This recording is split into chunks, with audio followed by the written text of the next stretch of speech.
چلیں پھر درود شریف پڑھ لیں۔ اللہ بسم اللہ الرحمن الرحیم، اللہم صلی علی سیدنا و مولانا محمد وعلی آلہ و اصحابہ وبارک وسلم وصلی علیہ۔ کیا بحثیں چل رہی ہیں ویسے؟ آپ کے ذہن میں تو ہوگی بات، ہم کس چیز کو پڑھ رہے ہیں؟ جملہ اسمیہ مبتدا ہے اور کیا؟ جی، مبتدا اور خبر کی مبتدا اور ترتیب پر خبر۔ مشتمل جو احادیث مبارکہ ہیں ان کا ہم تذکرہ کر رہے ہیں، ٹھیک ہے جی۔ تو اب میں ذرا تھوڑی سپیڈ زیادہ لگاؤں گا۔ ایک تو یہ کہ کچھ ابحاث ساتھ ساتھ آتی جائیں گی تو آپ ان کو نوٹ کر لیا کریں، اور خاص طور پہ جب کوئی نئی بات آئے نحو سے متعلق ان کو نوٹ کر لیا کریں، ترتیب آپ کو سمجھ آ جائے گی انشاءاللہ کہ وہ کس جگہ پہ فٹ بیٹھے گی۔ لیکن بہرحال جو بھی نئی ہو اور آپ نے نہ سنی ہو اس کو ریکارڈنگ بھی آپ کو بھیج دی جاتی ہے۔ تو جی شروع کریں جی، سب سے پہلے میں نام لیتا ہوں آج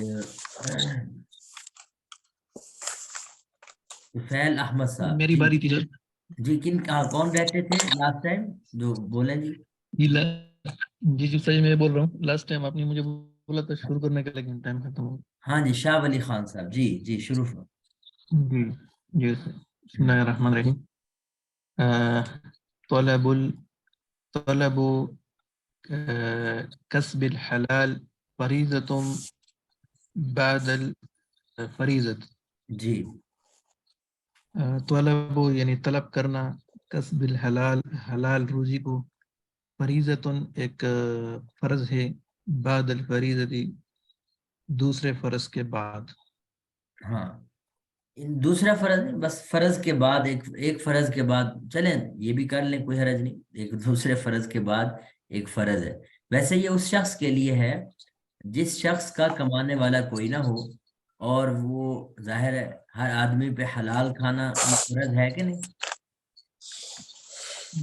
جی جناب، جو بھی باشعور اور ذی شعور بندہ ہے جس کو ہم شریعت کی اصطلاح میں عاقل بالغ کہتے ہیں، کیا لفظ بولتے ہیں جی؟ عاقل۔ تو عاقل بالغ شخص پر حلال کھانا یہ کیا ہے جی؟ فرض ہے، فرض ہے۔ ٹھیک ہے۔ فرض۔ اگر اس کو کوئی نہیں کھلا رہا، مطلب اس کی کوئی کفالت نہیں کر رہا، تو پھر اس کے اوپر ذمہ ہے کہ وہ حلال روزی کمائے اور اس کو کھائے۔ یعنی یہ نہیں ہوگا کہ کسی بھی طریقے سے اس کو مل جائے تو وہ اس کو کھائے، نہیں، اس کی طرف یہ اشارہ ہے۔ ہاں اگر کسی کے لیے کمانے والا موجود ہے، جیسے ہمارے کمبائنڈ سسٹم میں فیملیز میں بڑے جو ہیں وہ کما رہے ہوتے ہیں، کچھ بالغ بھی ہو چکے ہوتے ہیں، عاقل بھی ہو چکے ہوتے ہیں، لیکن وہ زیر کفالت ہوتے ہیں، یعنی کسی کی اس میں چل رہے ہوتے ہیں، تو ان پہ فرض نہیں ہوتا پھر۔ تو فریضہ کس پہ ہوتا ہے؟ جس کا کوئی کمانے والا نہ ہو اور اس کو کوئی کفیل نہ ہو، اس کا کوئی کفالت کرنے والا نہ ہو۔ خیر یہ تو حدیث کا مختصر سا مطلب تھا، یعنی اس کا ایک یہ بھی اس میں ذہن میں رکھیں، جیسے نماز فرض ہے تو ہر اس شخص کے لیے جس کا کوئی کمانے والا نہیں ہے، اس کے لیے پھر حلال کمانا بھی فرض ہے، حلال کما کر کھانا فرض ہے۔ جی شاہ ولی خان صاحب، ذرا اس کی ترکیب کی طرف، پہلے تو یہ آپ نے موٹی موٹی ترکیب بتانی ہے کہ اس میں وہ حصہ کون سا ہے جس کے بارے میں بتایا جا رہا ہے اور اس کو ہم کیا کہتے ہیں۔ جی پہلے تو یہی دو حصے نظر آ رہی ہے، یعنی طلب کسب الحلال یہ ایک حصہ اور جی فریضۃ بعد دوسرا حصہ۔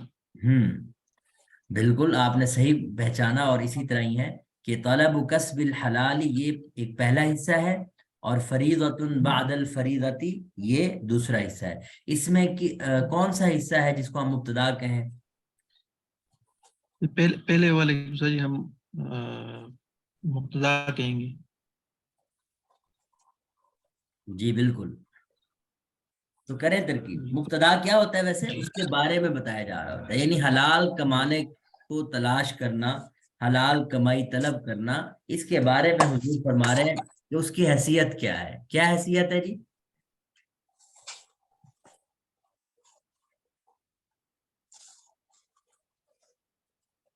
جی کریں جی۔ فرضیت کی ہاں فرض ہے، یعنی فرض ہے، اس کی حیثیت کیا بتائی کہ وہ فرض ہے. جی ترکیب کریں. جی. یہ طلب و کسب الحلال تو یہ ایک الگ مرکب اضافی بن رہا ہے، مضاف مضاف الیہ. تو یہ آگے والا طلب ہے، یہ بھی ہم مضاف میں ڈال سکتے ہیں. جی بالکل، آپ اس کو یوں کہہ سکتے ہیں کہ طلب و مضاف ہے، اس کے لیے یہ سارا حصہ کسب الحلال مضاف الیہ ہے. ٹھیک ہے جی. اور خود کسب الحلال کی ترکیب بھی یہی ہے کہ کسبی مضاف ہے اور الحلالی کیا ہے، مضاف الیہ ہے. مضاف الیہ مل کے پھر یہ طلب کا کیا بنا، مضاف الیہ بنا. اور یہ سب مل کے دیکھیں، حلال کی کمائی کو طلب کرنا، یعنی اگر لفظوں کے حساب سے دیکھیں تو حلال کی کمائی کو طلب کرنا. ٹھیک ہے جی. تو یہ مضاف کا ترجمہ بھی آپ کو اس میں مل سکتا ہے. یہ تکلف اگرچہ ہمیں یعنی اتنا نہیں کرنا چاہیے، لیکن ہم جب سمجھنا چاہ رہے ہوتے ہیں تراکیب کو اور جملوں کے لفظوں کے جوڑنے کو، تو اس وقت یہ تھوڑا سا تکلف کر لینے میں کوئی حرج نہیں ہے. ہاں جی. تو یہ پہلا حصہ جس کا مبتدا ہو گیا. ہاں اب جی. یہ فریضتن جو ہے نا، یہاں پر فریضتن ہاں تو فریضتن کیا بنے یہ گا؟ آگے پھر بعد الفریضہ اسی کے بارے میں بات ہو رہی ہے. تو فریضتن جو ہے نا یہ یہ موصوف ہے، اور بعد الفریضہ یہ کیا بن جائے گا؟ یہ اس کی صفت بن جائے گی. ہاں اب یہ یاد رکھیں، جتنے بھی ظروف ہوتے ہیں نا، ظروف، اب یہ ایک بات آپ نے ذہن میں رکھنی ہے، ظروف دو قسم کے ہیں. چلیں، ظروف کس کی جمع ہے جی؟ ظرف کی. ایک تو آپ نے جار مجرور کی بحث پڑھی تھی، اور ایک ہوتا ہے ظرف، جس کے اندر ہم ظرف زمان کو لے آئیں گے اور ظرف مکان. ظرف زمان ہر ایک کی پھر دو دو قسمیں ہیں، معین اور غیر معین. ٹھیک ہے. اسی کو ہم محدود بھی کہہ سکتے ہیں، اور غیر معین کو ہم مبہم بھی کہہ سکتے ہیں. یعنی ظرف زمان کا مطلب وہ الفاظ ہیں جو وقت کے بارے میں بتلاتے ہیں. جو کس کے بارے میں بتلاتے ہیں جی؟ وقت کے بارے میں. اور وقت کے بارے میں بتانے والے الفاظ آپ کو مختلف قسم کے ملیں گے. بعض الفاظ وہ ہوتے ہیں جن میں کوئی تعین نہیں ہوتی، حد بندی نہیں ہوتی، اس کو ہم غیر معین کہتے ہیں. کیا کہتے ہیں؟ غیر غیر معین. معین. یا مبہم کہتے ہیں. جیسے اس کی مثال میں دیتا ہوں، دہر ہے. اب دہر یعنی زمانے کو کہتے ہیں، وقت کو کہتے ہیں، لیکن کوئی اس کی حد بندی نہیں ہے. اس طرح حین کا لفظ ہے، حین قرآن پاک میں یہ دونوں لفظ استعمال ہوئے ہیں، یعنی حین. اب حین جو ہے یہ بھی کیا ہے، وقت پر دلالت کر رہا ہے، لیکن کوئی اس کی حد بندی نہیں ہے. یہ ایسے الفاظ کو ہم کیا کہتے ہیں، ظرف زمان مبہم کہہ لیں یا غیر معین کہہ لیں. اچھا، معین میں کیا ہوں گے؟ جیسے یوم ہے، لیلہ ہے، شہر ہے، مہینے کو کہتے ہیں، اور سنہ ہے، سال کو کہتے ہیں. یہ سارے کے سارے الفاظ اس طرح کے یہ کیا کہلاتے ہیں، ظرف زمان. جی بولیں جی، میرے ساتھ دیتا جائیں. معین. معین. اچھا، ظرف مکان بھی اسی طرح دو قسموں پر ہے، معین اور غیر معین، جس کو ہم مبہم بھی کہہ سکتے ہیں. اب اس میں جو غیر مبہم یعنی غیر معین ہے، مبہم ہے، میں ان کو پہلے ذکر کرتا ہوں. جیسے اس کی مثال ہے، آپ جہات ستہ، 6 جہتوں پر جو الفاظ دلالت کرتے ہیں. کتنے جہتوں پر؟ 6 جہات ستہ. ٹھیک ہے. اس میں مثلا امام کہتے ہیں سامنے کو، اور خلف کہتے ہیں پیچھے کو. ٹھیک ہے. اچھا، اسی طرح یہ تو ہو گیا نا امام خلفہ. اور فوق کہتے ہیں اوپر کو، تحت کہتے ہیں نیچے کو. ہاں جی، 4 ہو گئی. اور یمین کہتے ہیں دائیں کو، اور یسار کہتے ہیں بائیں کو. ٹھیک ہے جی. اور 6 ہو گئی. جی. اچھا، ایک دو لفظ اور بھی ہیں، جیسے قبل، بعد. یہ جو دو لفظ ہیں، ان میں دونوں امکان ہوتے ہیں. میرے خیال میں آپ اس کو یعنی ظرف مکان میں بھی لے کے جا سکتے ہیں اور ظرف زمان میں بھی لے کے جا سکتے ہیں. یعنی ظرف زمان کا مطلب یہ ہوگا کہ وقت وہ وقت جو ابھی سے پہلے ہے اور وہ وقت جو ابھی کے بعد ہے. اور اگر ہم ظرف مکان کے حوالے سے بات کریں تو اس میں بھی یہ فٹ ہو سکتے ہیں. مثلا جی یعنی جو اس سے پہلے ہے اس کو قبل کہیں گے, جو اس کے بعد ہے وہ کیا کہیں گے, بعدو کہیں گے. اب یہاں جو الفاظ استعمال ہوئے ہیں بعد, میں اس کے حوالے سے اصل یہ ساری وضاحت کرنا چاہتا. اس میں نا میں نے ابھی ایک قسم ظرف مکان معین کو نہیں شمار کیا, اب اس کے 3 شمار کر لی. یہ تینوں کی تینوں اقسام, یہ تینوں کی تینوں اقسام کون کون سی اقسام ہیں, ذرا دوبارہ بولیں. زمان معین, زمان ظرف غیر زمان معین, اور معین مکان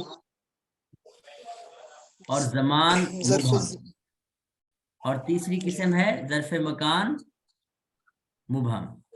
مبہم ٹھیک ہے, غیر معین. معین یہاں ظرف زمان معین کی مثال بھی ذرا دے دیں, یوم ہے وغیرہ. اور زمان مبہم کی مثال جیسے حین ہے, دہر, دہر وغیرہ ہے. ٹھیک ہے, اور مکان مبہم کی مثال جیسے میں نے دی ہے آپ کو, یہ جہات ستہ پر جو الفاظ دلالت کر رہے ہیں. ان سب کی ترکیب کو ہم مفعول فیہ کا نام دیتے ہیں. کیا نام دیتے ہیں؟ مفعول فی.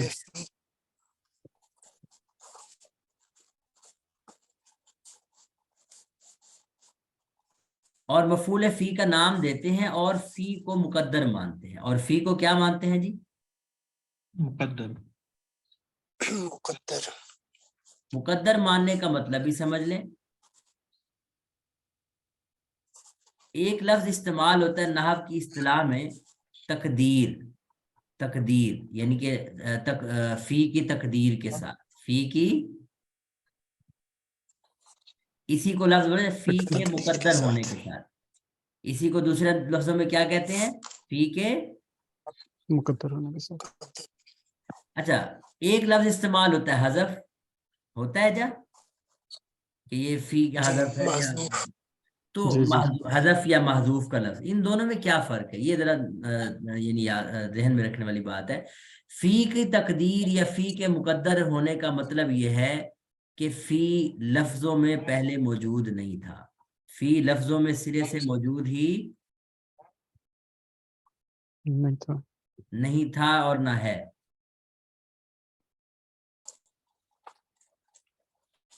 لیکن اس کا مفہوم اس میں موجود ہے, اس کا مفہوم موجود ہے.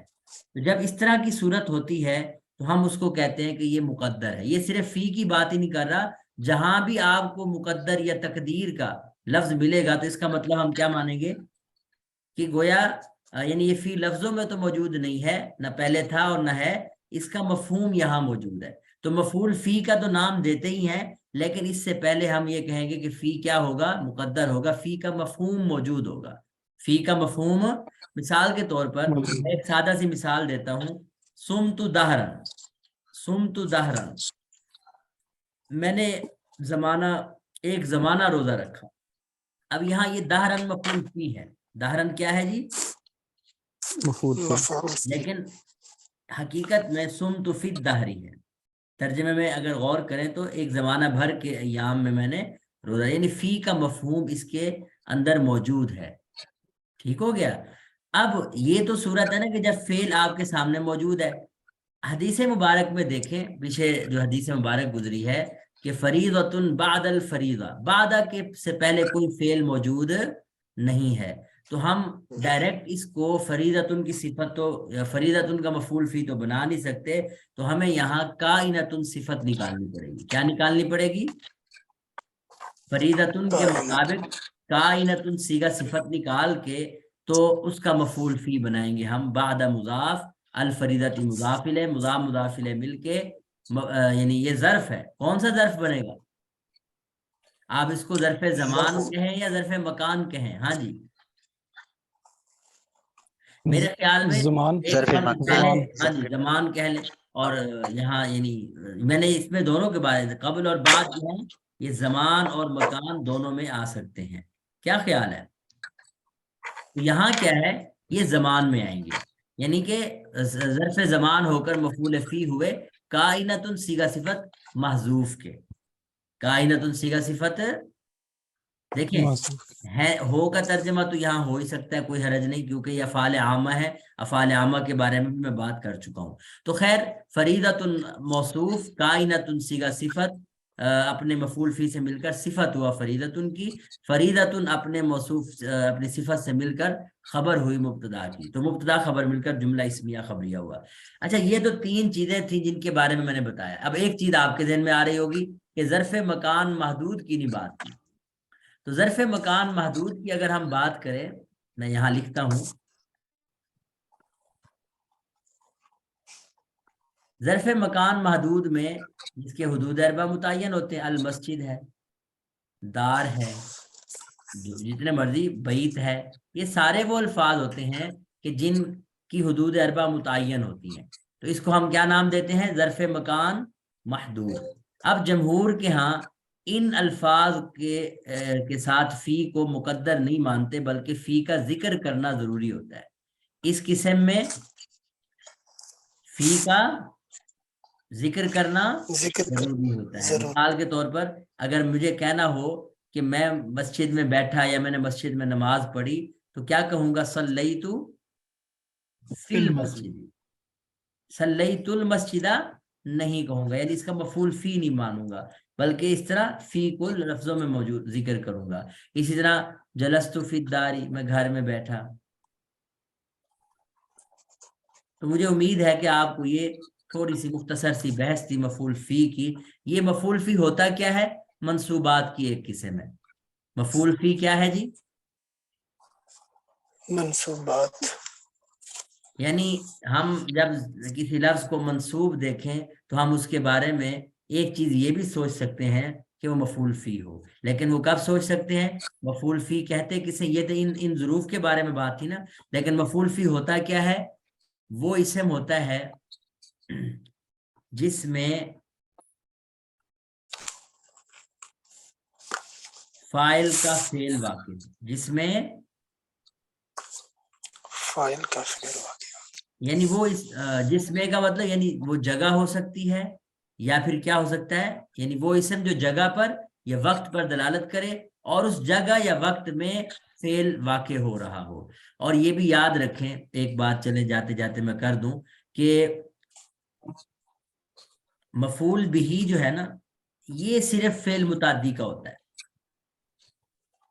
یعنی اس کے لیے فعل متعدی ہونا ضروری ہے. باقی جتنے بھی مفعول ہیں، کتنے مفعول پڑھے تھے آپ کو یاد ہوں گے؟ ایک مفعول مطلق ہے اور ایک مفعول لہو، مفعول فی ہے اور مفعول لہو ہے اور چوتھا مفعول معہ. یہ چاروں کے چاروں مفعول فعل لازم کے ساتھ بھی آ سکتے ہیں، یعنی دونوں کے ساتھ، فعل لازم اور فعل متعدی دونوں کے ساتھ آتے ہیں. تو اس لیے اگر کوئی آپ فعل لازم سر انجام دے رہے ہیں یعنی فاعل ہے، لیکن ضروری نہیں ہے اس کے لیے مفعول فی، یہ کوئی بعید نہیں، مفعول فی ہو سکتا ہے.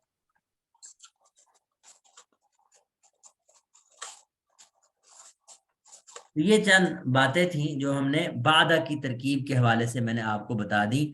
تو بعد، اور یہ آپ کو یہ بھی سمجھ آ رہے ہوں گے کون کون سے الفاظ مفعول فی کے اندر آتے ہیں. ٹھیک ہے جی. اچھا اب جگہ تو رہی، میں اس کو ریز کر دوں جی. جی کر دیں. آپ یہ ریکارڈنگ مل جائے گی، بعد میں آپ سن کے اس کو نوٹ بھی کر پائیں گے. ہاں جی آگے حدیث مبارکہ کون پڑھیں گے جی؟ شاہ ولی خان صاحب. میں استاد پڑھوں؟ ہاں جی پڑھیں آپ پڑھیں جی. یہ آسان سی ہے تو میں پڑھتا ہوں. نہیں بالکل آپ پڑھیں جی. خیرکم من تعلم القرآن وعلمہ. جی تم میں سے بہتر وہ ہے جو قرآن سیکھے اور سکھائے. جی ماشاء اللہ ماشاء اللہ. جی اب اس میں قرآن پاک سیکھنے والے کو بھی حضور اکرم صلی اللہ علیہ وسلم نے بہترین کا، یہ یعنی بہتر وہ ہے، یا لفظ بہترین بھی کہہ سکتے ہیں، کیونکہ یہ دیکھیں خیرو کا لفظ کیا ہے ویسے، میں خیر پہلے کا بتا لفظ چکا ہوں، اس خیر اس میں یہ تفضیل کا صیغہ ہے، کیا ہے جی؟ اس میں تفضیل کا صیغہ ہے، یا اخیرو کے معنی میں ہے، کس کے معنی میں ہے؟ اور اخیر کے معنی اور یاد رکھیں جب اسم تفضیل کو مضاف کے ساتھ ہم استعمال کرتے ہیں تو وہ سپرلیٹو ڈگری کے طور پہ استعمال ہوتا ہے، کس کے طور پہ استعمال ہوتا ہے جی؟ سپرلیٹو، یعنی تم میں سے بہترین شخص وہ ہے، ٹھیک ہے جی، جو قرآن پاک سیکھتا ہے اور سکھاتا ہے۔ اچھا جی، کریں ذرا ترکیب، پہلے تو یہ مجھے بتائیں کہ اس میں مبتدا والا حصہ کون سا ہے، اور جو الفاظ اس کے بارے میں بتا رہے ہیں وہ حصہ کون سا ہے؟ یہ خیرکم جو ہے یہ مبتدا ہے، یہ خیر جو ہے مضاف ہے اور کم مضاف الیہ ہے۔ جی ماشاءاللہ ماشاءاللہ، بالکل ٹھیک ہے آپ نے۔ اور اگلا حصہ سارا کا سارا کیا بنے گا؟ وہ مطلب نا اس میں ایک تو وہ قرآن جو ہے وہ مفعول ہے، اور نہیں فعل نہیں جو یہ ہے نہیں، تعلم۔ نہیں یہ تو اندر لفظوں کی تراکیب ہے نا، میں صرف یہ پوچھنا چاہ رہا ہوں کہ اگلا سارا کا سارا حصہ خیرکم کے بارے میں بتا رہا ہے کہ تم میں سے بہترین کون ہے، تو یہ من تعلم القرآن وعلمہ، یہ سارے الفاظ کیا کہلائیں گے؟ خبر، یہ سارے خبر کہلائیں گے جی، خبر ٹھیک ہے جی، یہ سارے الفاظ کیا کہلائیں گے؟ یعنی جب آپ کسی خبر جملہ اسمیہ کو دیکھیں، اب آپ سے میں سوال پوچھتا ہوں، آپ کوئی بھی سوال کر سکتے ہیں کہ جملہ اسمیہ کو پہچاننا آسان ہے کہ مشکل ہے؟ آسان ہے جی، کیسے؟ یہ کیسے مطلب نا پہچاننا؟ مضاف، جملہ میں اسمیہ اس کی کا وہ کیسے پتہ چلے گا؟ وہ دو ہی اس کی تقسیمیں ہیں، ایک اس میں مطلب مبتدا ہے اور ایک خبر ہے۔ ہاں لیکن بڑے بڑے بھی ہوتے ہیں جملے، لیکن اس میں بڑی نشانی کیا کوئی بتائیں گے جی؟ جملہ اسمیہ کو کیسے آپ ڈیفائن کریں گے، یعنی کیسے پہچان کریں گے کہ جملہ اسمیہ ہے؟ جی اس میں پہلا لفظ اسم ہونا چاہیے، 3 اسمیں تھے، ایک تو پہلا اسم ہونا چاہیے، یا پھر مصدر ہونا چاہیے، اور یا پھر حروف مشبہ بالفعل میں سے کوئی ایک ہونا چاہیے۔ جی باقی حضرات اتفاق کرتے ہیں ان باتوں سے؟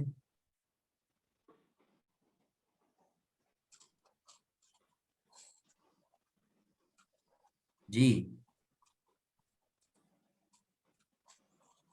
دیکھیں بات یہ ہے کہ مصدر بھی تو کیا ہوتا ہے ہاں جی، اسم ہی ہے، مصدر بھی کیا ہوتا ہے؟ اسم ہی ہوتا ہے۔ یہ کنہوں نے بتایا اسم تھا؟ یہ استاد جی میں اظہار اللہ۔ اظہار اللہ صاحب، جی اظہار اللہ بھائی، مصدر بھی کیا ہوتا ہے؟ اسم ہی ہوتا ہے۔ اور یہ بات آپ کی کسی حد تک ٹھیک ہے کہ حروف مشبہ بالفعل جو ہیں وہ جس پہ داخل ہوتے ہیں وہ بھی کس پہ داخل ہوتے ہیں؟ مبتدا خبر پہ۔ اور یہ یاد رکھ لیں، چلیں آپ کی بات سے بات نکل آئی ہے تو یہ ساری چیزیں ہمیں سیکھنے والی ہیں۔ حروف مشبہ بالفعل اور افعال ناقصہ، افعال ناقصہ کیا ہوتا ہے؟ اچھا حروف مشبہ بالفعل کا کسی کو نہ پتا ہو تو وہ مجھ سے پوچھے، حروف مشبہ بالفعل کا سب کو پتا ہے کہ کیا ہوتے ہیں؟ انا، انا، کانا، لیکن لاکن، لیتا، لیت لعل، لعل یہ 6 الفاظ ہیں حروف مشبہ بالفعل۔ افعال ناقصہ کیا ہوتے ہیں؟ کانا، صار، اصبح، امسا، اضحى، ظل، باتا وغیرہ۔ آپ جو سب سے مشہور لفظ آپ کے ذہن میں ہوگا وہ کیا ہے؟ کانا۔ کانا، کانا، اور یہ اکثر آپ کو سارا بھی آپ کو ملے گا۔ اچھا 1 2، اور اسی طرح آپ نے لیسا یعنی ما ولا مشابہ بھی لیسا، یہ لفظ سنا ہوگا، ما اور لا جو کہ لیسا کے مشابہ ہوں، جو کہ کس کے مشابہ ہوں؟ لیت یعنی اصل تو لفظ ہے ما اور لا۔ اب لیسا کیا ہے؟ لیسا افعال ناقصہ میں سے ہے۔ لیسا کس میں سے ہے جی؟ افعال ناقصہ، ٹھیک ہے۔